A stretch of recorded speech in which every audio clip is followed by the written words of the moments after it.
Hello दोस्तों, आप सभी कैसे हो। आइए आप सभी को आज मैं साइकोलॉजी के इंपॉर्टेंट क्वेश्चंस बताता हूँ। बीएससी नर्सिंग फर्स्ट सेमेस्टर में आने वाले क्वेश्चन। तो चलो अब हम स्टार्ट करते हैं पहले चैप्टर से। वन बाय वन भाई आपको सब बताता रहूँगा मैं, और इनको हल भी करके बताऊँगा आपको, तो वो नेक्स्ट वीडियो में मिलेगा। इस वीडियो में मैं आपको क्वेश्चन बताऊँगा।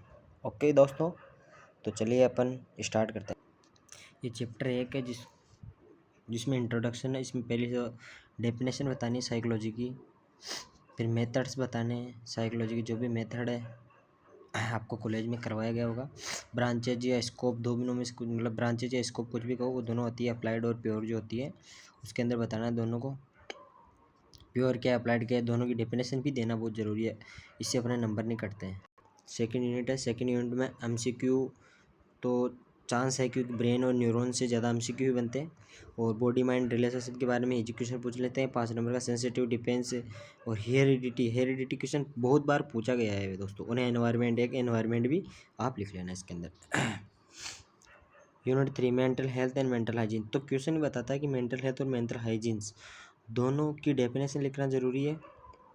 उसके बाद में characteristics of the mental health person या इलनेस, यानी कि जो एक हेल्थी पर्सन, उसके कैरेक्टरिस्टिक बताने की वो क्या है क्या नहीं, वो एक इजीली क्या कर सकता है क्या नहीं कर सकता, और एक मतलब हेल्थी व्यक्ति क्या कर सकता है क्या नहीं कर सकता, उसकी विशेषताएं लिखनी है। और इलनेस का मतलब कि एक मेंटल व्यक्ति है, उसके बारे में बताना।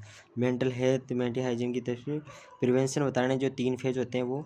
डिफेंस मैकेनिज्म बताना है, और कन्फ्लिक्ट के टाइप्स बताने। कन्फ्लिक्ट के टाइप्स होते हैं वो बताना है। अप्रोच कन्फ्लिक्ट, और वो जो भी हैं 4 प्रकार के। प्रस्टेशन की परिभाषा पूछ सकते हैं, यानी कि डेफिनेशन पूछ सकते हैं, उसके बारे में भी अपने को पूछा सकता है।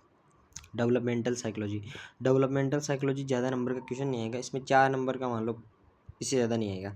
इसमें नीड ऑफ साइकोलॉजी की नीड्स पूछ सकते हैं, यानी कि 2 नंबर का क्वेश्चन, यानी कि वेरी शॉर्ट नो आंसर भी दे सकते हैं इसके अंदर। इन्फेंट और चाइल्डहुड, एडोलसेंस और ओल्डरसेंस, इन तीनों को पढ़ के मोस्टली जाना, इसमें से एक 100% आएगा, मैं कह रहा हूँ। रोल ऑफ नर्स पढ़ लेना।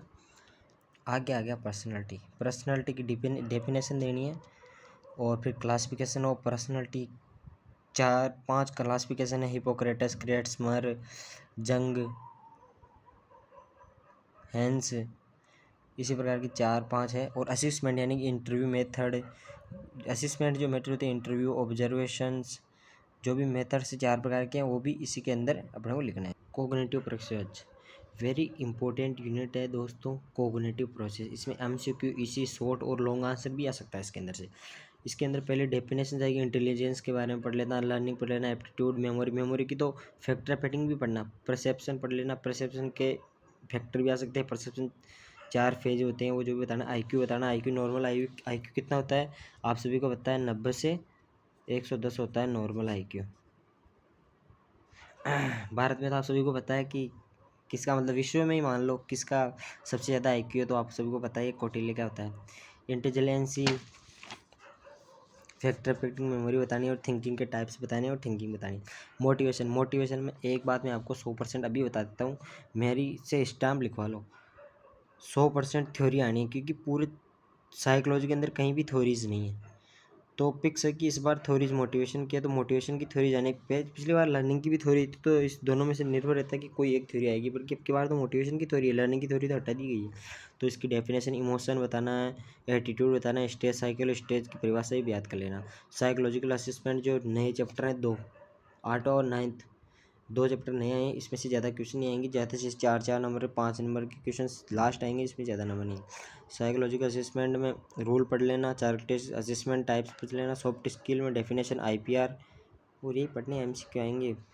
तो ये मैंने आपको सभी को बता दिया, आप स्क्रीनशॉट ले लेना, मैं आपको पूरा शॉर्ट वीडियो भी दिखा देता हूँ उसका, ताकि आप स्क्रीनशॉट लो तो कोई तकलीफ नहीं है आपको। दिख रहा है सभी क्वेश्चंस।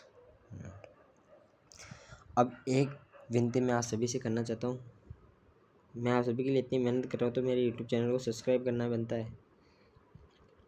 तो आप please, medical student Hemraj Prajapat नाम से मेरा YouTube चैनल है, उसको सब्सक्राइब करें। आपका बहुत बहुत धन्यवाद। Thank you for watching my video. धन्यवाद। ऐसे ही और वीडियो देखने के लिए बेल आइकन भी दबाएं, सब्सक्राइब करें, मैं आपको आगे बहुत कुछ बताऊंगा। Thank you.